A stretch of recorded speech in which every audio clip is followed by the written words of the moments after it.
এবং সেটা আমি দেখেছি, খুব সিনিয়র হলেও তারা আসতেন, এসে সেই প্রসাদ পেতেন, এখানে পেয়ে চলে যেতেন, সবার সঙ্গে দেখা হতো যতদূর সম্ভব। আরেকটা নিয়ম করে দিয়েছিলেন, যাতে সব সাধু ব্রহ্মচারী, এরকম ছড়িয়ে ছিটিয়ে থাকা সাধু ব্রহ্মচারীরা আলাদা আলাদা আলাদা জায়গায় থাকেন, তারা যাতে একত্রে মিলিত হতে পারেন। মাসে একটি ক্লাস অ্যারেঞ্জ করা হতো, উনি করে দিয়েছিলেন, যেখানে রবিবার সেইটি হতো, মাসে একদিন একটি রবিবার সব সাধু ব্রহ্মচারী এসে বসবেন। সেটা ওই মায়ের যে ছবি দেওয়া হল রয়েছে ওখানে বসা হতো, এবং সেইখানে কথামৃত পাঠ, স্বামীজির কিছু কথা থেকে আলোচনা, এবং সেই প্রসিডিংসটা নোট করা হতো, গান করা হতো, চ্যান্টিং করা হতো উপনিষদ থেকে। এইগুলো সব যাতে সবাই একসঙ্গে মিলিত হতে পারেন একটি দিন অন্তত মাসের মধ্যে, সেইভাবে উনি ব্যবস্থা করে দিয়েছিলেন। আর উনি শুরু করলেন শনি এবং মঙ্গলবার কালী কীর্তন। সব সাধু ব্রহ্মচারীরা এসে ওই মায়ের সামনে বসে সন্ধেবেলা 45 মিনিট থেকে 1 ঘন্টা আমাদের রামকৃষ্ণ মঠ মিশনে প্রচলিত যে কালী কীর্তনগুলো রয়েছে সেইগুলি গাওয়া। এবং এটা আমাদের নিত্য মানে শনি এবং মঙ্গলবার রেগুলার এইটা হতো, রেগুলার। এবং তারপরে মহারাজ ওইগুলো নিয়ে ক্যাসেট তৈরি করলেন, আবার কালী কীর্তনের কয়েকটি ভাগ ক্যাসেট প্রকাশিত হলো, এই একটা করেছিলেন। আর ভক্তদের জন্য যে ক্লাস, সেটা তো ছিলই, ওটার সাধারণত রবিবার রবিবার থাকতো, এখন তো আরো বেশি ক্লাস হয়, বেশি সংখ্যায়। আগে ওটা রবিবার হতো, মহারাজ করতেন বা তিনি না থাকলে অন্য কেউ করতেন। আর নবাগত ব্রহ্মচারী, তাদের জন্য তিনি একেবারে কিভাবে তারা তৈরি হবে, তাদের জীবন কিভাবে দৈনন্দিন জীবন নিয়মিত হবে, সেটি কিন্তু উনি খুব লক্ষ্য রাখতেন একবারে।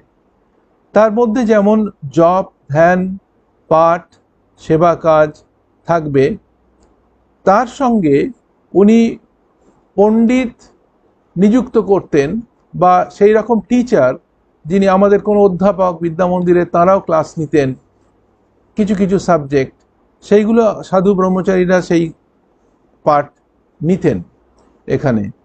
তারপরে মহারাজ নিজে লঘু সিদ্ধান্ত কৌমুদী পড়াতেন, তাছাড়া তিনি নিজে হিতোপদেশ ইত্যাদি এগুলোও পড়াতেন।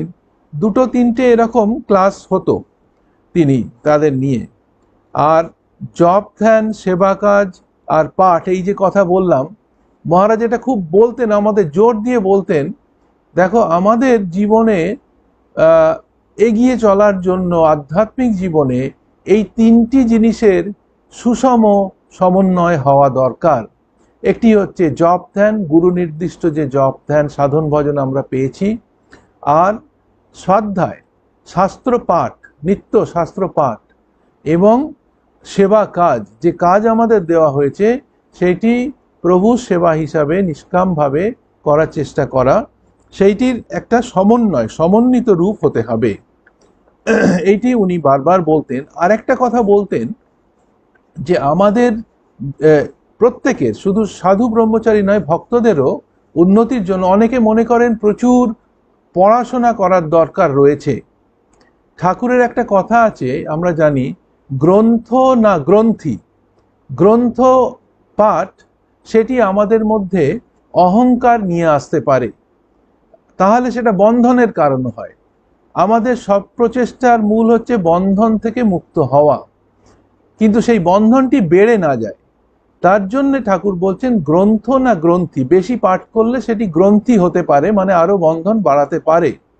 তাই মহারাজ আমাদেরকে একটা অদ্ভুত সিম্পল ওয়েতে ওনার নিজের দৃঢ় ধারণা সেটি প্রকাশ করে বলতেন, যে রামকৃষ্ণ কথামৃত, গীতা এবং উপনিষদ, এই 3টি বই যদি কেউ পড়তে পারে ভালো করে, এই 3টির চিন্তা ভাবনা নিয়ে যদি থাকতে পারে, তাহলে আর বেশি বই পড়ার দরকার নেই।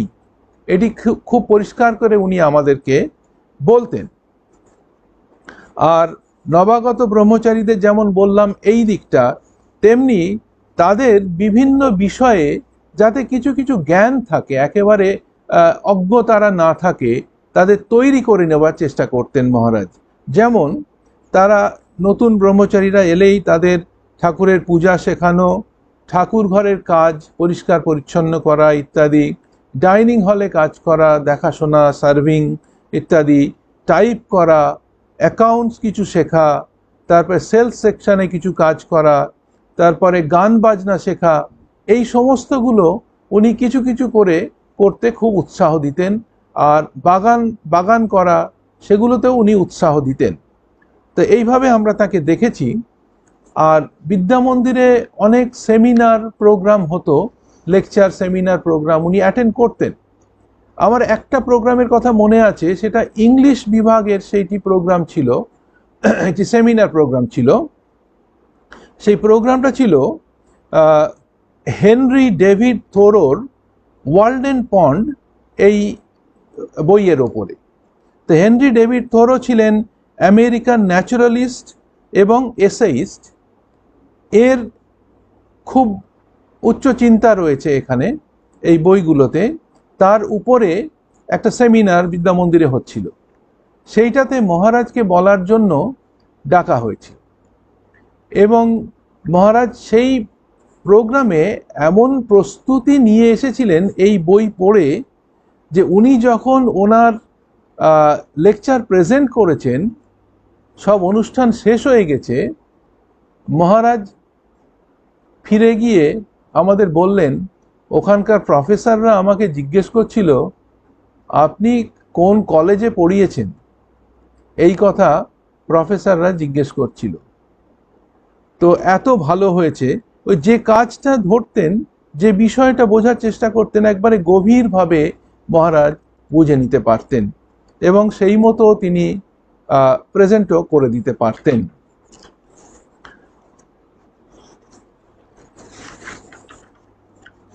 এখন আমি ঠিক এই রকমই দেখেছিলাম এই থোরোর যে কথাটা বললাম ওয়াল্ডেন পন্ডের ব্যাপারে। একবার মহারাজের সঙ্গে আমার যাবার সুযোগ হয়েছিল টার্কিতে। টার্কিতে একটা ইউনিভার্সিটিতে বলার ছিল, ডায়ালগ ফর পিস এটার নাম। এবং সেই অনুষ্ঠানে দেখা গেল মহারাজ, ওরা রিটন স্পিচ চেয়েছিলেন, রিটন স্পিচ করেও দিয়েছিলেন। এবং দেখা গেল মহারাজ যখন তার স্পিচ শেষ করলেন, একেবারে স্ট্যান্ডিং ওভেশন, পুরো অডিটোরিয়াম দাঁড়িয়ে পড়ে মহারাজকে করতালি দিয়ে স্বাগত করলো। এবং সেইখানে দেখলাম ওনার যে ম্যাটারটা ছিল, ওনার স্পিচ খুব বড় নয়, তো সেই স্পিচটা ওরা কমপ্লিটলি টার্কিশ ল্যাঙ্গুয়েজে ট্রান্সলেট করে সবাইয়ের হাতে দিয়ে দিয়েছেন। যে শ্রোতৃবৃন্দ ছিলেন ওখানে সবাইয়ের হাতে সেই লেকচারের কপি দিয়ে দিয়েছিলেন। অথচ তার আগে আরও অনেকে বললেন, অন্য রিলিজিয়ানেরও বললেন, তাদের কারোর কিন্তু ট্রান্সলেটেড কপি ওদের হাতে দেননি। এটা আমি দেখেছি। এখন যদি একটু পিছনের দিকে দেখা যায়, মহারাজের শৈশবকালে মহারাজের 5 বছর বয়সে মাতৃবিয়োগ হয়। সেই সময় ওনার স্মল পক্স হয়েছিল, ওনার বোনেরও হয়েছিল। তার মা সেবা করছিলেন, ছেলে আর মেয়ের সেবা করতে গিয়ে তাঁরও স্মল পক্স হয়, আর তিনি মারা যান। এই বাচ্চা দুটো রয়ে গেল। তো সেই সময় তাকে খুব তার জীবনটা একেবারে পরিবর্তিত হয়ে গেল বলতে গেলে। যে মা চলে যাবার পর আমরা স্বামী শারদানন্দজি মহারাজের লেখায় পাই, শ্রী শ্রী রামকৃষ্ণ লীলা প্রসঙ্গ গ্রন্থে উনি বলছেন, কোট, বিজ্ঞ ব্যক্তিরা বলেন শৈশবে মাতৃবিয়োগ, কৈশোরে পিতৃবিয়োগ এবং যৌবনে স্ত্রী বিয়োগ জীবনে যত অভাব আনয়ন করে, এত বোধ হয় অন্য কোনো ঘটনা করে না, আনকোট। এই কথা শারদানন্দজি মহারাজ বলছেন। কাজেই মহারাজ সেই এক কঠিন পরিস্থিতির মধ্যে পড়লেন। তিনি পিসির কাছে থাকতে লাগলেন, তার পিসির কাছে। এবং তার পড়াশোনা বা থাকার জন্য অনেক জায়গায় তাকে ঘুরতে হয়েছে, মাদ্রাজ, কুলিত্তালাই, নাসিক, ব্যাঙ্গালোর, বম্বে, শেষে এইভাবে তার ঘুরে ঘুরে কিন্তু তিনি পড়াশোনাটা ছাড়েননি। অদম্য একটা উৎসাহ ছিল। SSLC খুব ভালো করে ফার্স্ট ডিভিশনে পাশ করেছিলেন। তারপরে ইন্ডিয়ান চেম্বার অফ কমার্সের একটা diploma of business organization through postal tuition মহারাজ পড়েছিলেন। তারপরে লন্ডন চেম্বার অফ কমার্সের একটি কোর্স, সেটাও পোস্টাল টিউশনের মাধ্যমে করেছিলেন, সেটি সম্পূর্ণ হয়নি বলতেন। তারপরে বিএ কোর্স কমপ্লিট করেছিলেন মর্নিং কলেজে, বম্বেতে জয় হিন্দ কলেজ বলে একটি কলেজে। তারপরে ডিপ্লোমা কোর্স ইন ব্যাংকিং, সেটা লক্ষ্মী কলেজ অফ কমার্স বোম্বাইতে সেটা আবার করেছিলেন।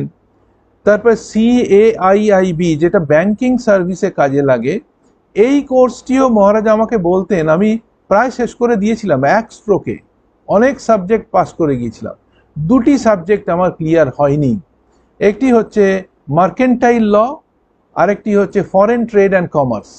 এই দুটো আমি ক্লিয়ার করতে পারিনি, বাকি সব সাবজেক্ট ক্লিয়ার হয়ে গিয়েছিল। এইভাবে তিনি পড়াটা কিন্তু ছাড়েননি। এর মধ্যে এই কম বয়সেই এইগুলো হচ্ছে সব, 17-18, তো তার আগে থেকেই মহারাজ ঘুরতে ঘুরতে বাবার কাছে এসে পড়েছেন। তার বাবা তখন চাকরি করেন নাসিকে, মহারাষ্ট্রের নাসিকে ইন্ডিয়ান সিকিউরিটি প্রেসে। তো সেখানে তার বাবা বললেন যে